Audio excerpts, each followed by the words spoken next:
जय श्री राम दोस्तों। हमारे YouTube चैनल में आपका हार्दिक स्वागत है। दोस्तों आज का हमारा विषय रत्नों से संबंधित है। दोस्तों रत्न किस प्रकार से हमें लाभ पहुंचाते हैं। दोस्तों रत्न होते क्या हैं। दोस्तों रत्न जिस प्रकार हम बरसात में छतरी का यूज करते हैं, हम बरसात को तो नहीं रोक सकते लेकिन हम उससे अपने आप को बचा सकते हैं। ठीक उसी प्रकार रत्न हमारे शरीर के लिए लाभदायक होते हैं। अगर सही जन्म कुंडली के आधार पर सही रत्न धारण किया जाए तो इससे हमें विशेष लाभ होता है और वह रत्न हमें विशेष फायदा पहुंचाता है। बिना सोचे समझे विचारे कोई भी रत्न धारण करने से हमें नुकसान भी हो सकता है और किसी दूसरे के रत्न को भी धारण करने से भी हमें प्रतिकूल फल मिल सकता है। तो दोस्तों जब भी कभी रत्न धारण करें तो जन्म कुंडली के आधार पर करें तो यह विशेष लाभदायक होता है।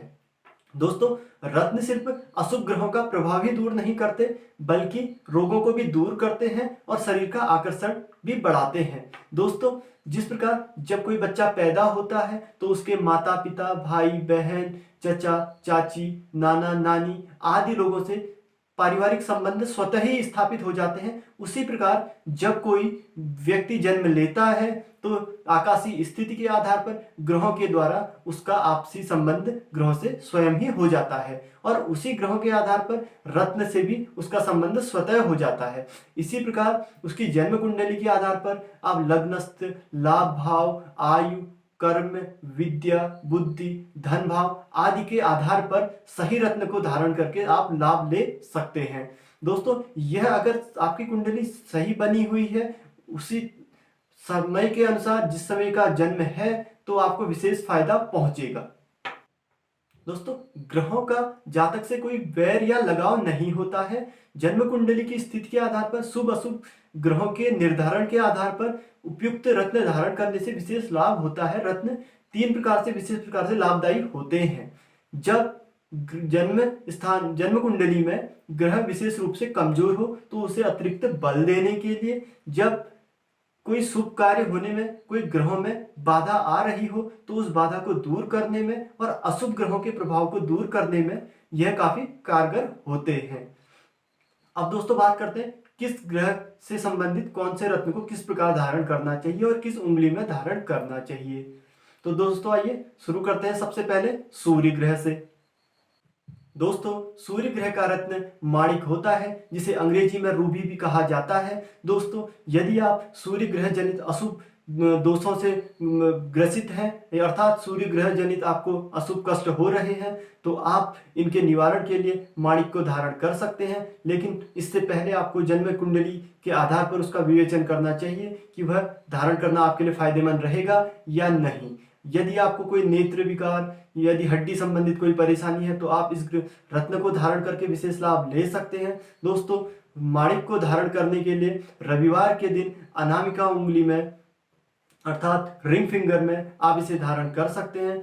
इस रत्न को आप तांबे या सोने में मड़वाकर किसी विशेष दिन उचित दान के द्वारा अर्थात सामर्थ्य अनुसार उचित दान करके आप इसे धारण करें तो यह आपको बेहतर लाभ देगा। दोस्तों इसके बाद आता है चंद्रमा। चंद्रमा का रत्न मोती है अर्थात इसे पर्ल भी बोला जाता है। यह रत्न मानसिक शांति देता है अर्थात यदि आप कभी भ्रम की स्थिति में हो या किसी प्रकार से आपका मानसिक संतुलन डगमगा रहा हो अर्थात आप कोई निर्णय नहीं ले पा रहे हो तो उस स्थिति में यदि आप मोती को धारण करें तो यह आपके लिए विशेष रूप से लाभदायक होगा। बहुत बार ऐसी स्थिति होती है कि हम कंफ्यूज होते हैं कि यह करें या नहीं करें, हम मन को स्थिर नहीं रख पाते। तो मन का कारक ग्रह चंद्रमा है। दोस्तों यह हमें धारण करने पर मोती अगर हम धारण करें तो यह हमें विशेष रूप से लाभ देगा। तो मोती को धारण करने के लिए चांदी में आप मोती को मड़वा कर किसी सोमवार के दिन, अगर शुक्ल सोमवार हो तो यह ज्यादा शुभ माना जाता है, सोमवार के दिन कनिष्ठिका उंगली में धारण करें तो यह बेहतर रहेगा। दोस्तों अब बात करते हैं मंगल ग्रह की। मंगल ग्रह का रत्न मूंगा माना जाता है, इसे अंग्रेजी में कोरल भी बोला जाता है। दोस्तों यदि आप कोई मंगल ग्रह जनित अशुभ दोषों से ग्रसित हैं या आपकी कुंडली में मंगल दोष है तो आप कोरल अर्थात मूंगा को धारण करें तो इससे आपको विशेष लाभ होगा। इसे आप अनामिका उंगली में तांबे या सोने में मड़वा कर मंगलवार के दिन हनुमान जी का ध्यान करते हुए पहने तो यह आपको विशेष रूप से लाभ देगा। और यदि आप कोई त्वचा संबंधित, रक्तचाप संबंधित, रुधिर संबंधित किसी समस्या से ग्रसित हैं लंबे समय से, जिसका इलाज नहीं हो पा रहा, आप अगर इसे धारण करें, मूंगा रत्न को धारण करें, तो आपको विशेष लाभ होगा।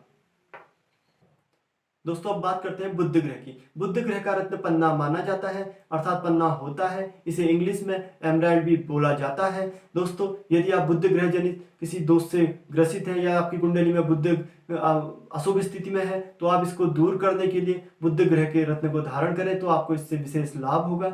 दोस्तों पन्ना को धारण करने के लिए आप इसे सोने या तांबे में मड़वा कर आप कनिष्ठिका उंगली में अर्थात लिटिल फिंगर में इसे धारण करें, तो आपको विशेष रूप से लाभ होगा। दोस्तों यदि आप कोई वाणी संबंधित, मानसिक क्लेश संबंधित परेशानी से ग्रसित है या कोई हर्निया संबंधित परेशानी से आप ग्रसित हैं, तो आप इसे दूर करने हेतु भी इसका प्रयोग कर सकते हैं। इससे भी आपको विशेष लाभ होगा। दोस्तों बात करते हैं बृहस्पति ग्रह की। बृहस्पति ग्रह का रत्न पुखराज अर्थात टोपाज को माना जाता है। दोस्तों यदि आपकी कुंडली में बृहस्पति अशुभ भाव में बैठा हुआ है या वो आपको पूर्ण फल नहीं दे रहा, तो आप अगर पुखराज को धारण करते हैं तो आपको शीघ्र ही शुभ फल मिलेंगे। और बृहस्पति ग्रह को गुरु माना जाता है, तो गुरु की आपको विशेष सेवा करनी चाहिए और उसके ग्रह को अगर आप धारण करें, उसके रत्न को धारण करें, तो आपको विशेष लाभ होगा। दोस्तों आप बृहस्पति ग्रह के रत्न को, पुखराज को सोने या तांबे में मड़वा कर तर्जनी उंगली अर्थात इंडेक्स फिंगर में आप इसको धारण करें, तो आपको इससे विशेष लाभ होगा।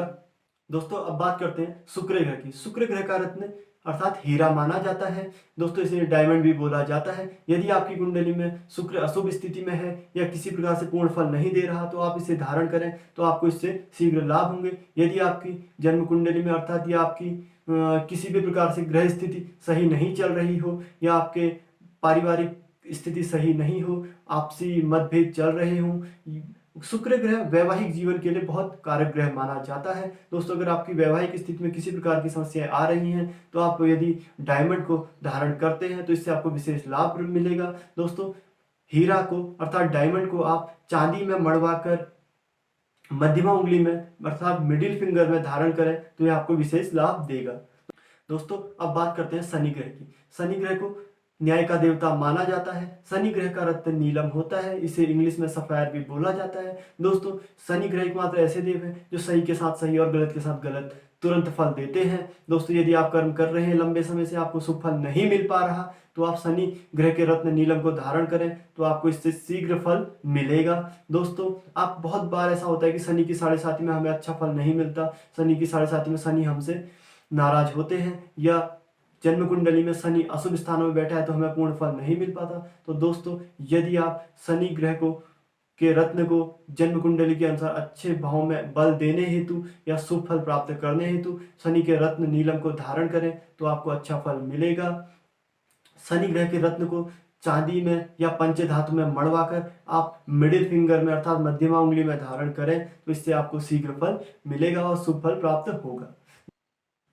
दोस्तों अब बात करते हैं राहु ग्रह की। राहु ग्रह को छाया ग्रह माना जाता है। इसका रत्न होता है गोमेद। गोमेद को आप यदि आपकी कुंडली में राहु अशुभ स्थान पे है, राहु और केतु दो ऐसे ग्रह हैं जो खुश होने पे बहुत अच्छा फल देते हैं। राहु को योग कारक माना जाता है। यह विश्व विख्यात भी बनाता है यदि यह शुभ स्थिति में हो।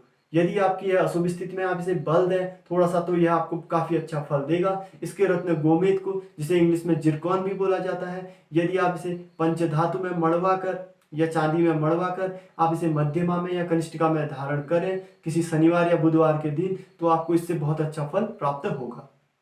दोस्तों राहु जिस ग्रह के साथ बैठता है उस ग्रह को भी, या जिस भाव में बैठता है उस भाव को कमजोर करता है। दोस्तों उस भाव को बल देने के लिए यदि आप राहु के रत्न को धारण करें, तो इससे आपको विशेष लाभ होगा। दोस्तों अब बात करते हैं केतु की। राहु और केतु दोनों छाया ग्रह हैं, केतु भी छाया ग्रह है। दोस्तों केतु के रत्न को लहसुनिया कहा जाता है, इसे कैट्स आइज भी बोला जाता है। दोस्तों केतु ग्रह के अशुभ प्रभावों को दूर करने के लिए आप लहसुनिया को धारण कर सकते हैं। लहसुनिया को धारण करने के लिए आप किसी बुधवार के दिन या शनिवार के दिन लहसुनिया रत्न को पंचधातु या चांदी में मड़वा कर मध्यमा उंगली या कनिष्ठिका में धारण करें, तो यह आपको बेहतर फल देंगे। दोस्तों यह कुछ रत्नों का था, 9 ग्रह के 9 रत्न। इन्हें आप विशेष प्रकार से विशेष मुहूर्त में विशेष भार के अनुसार धारण करें तो यह आपको अच्छा फल देंगे। और जन्म कुंडली के अनुसार यदि कोई ग्रह आपके अशुभ भाव में है या उसको आप बल देते हैं तो वह आपको योग कारक बन सकता है और आपको विशेष फल दे सकता है।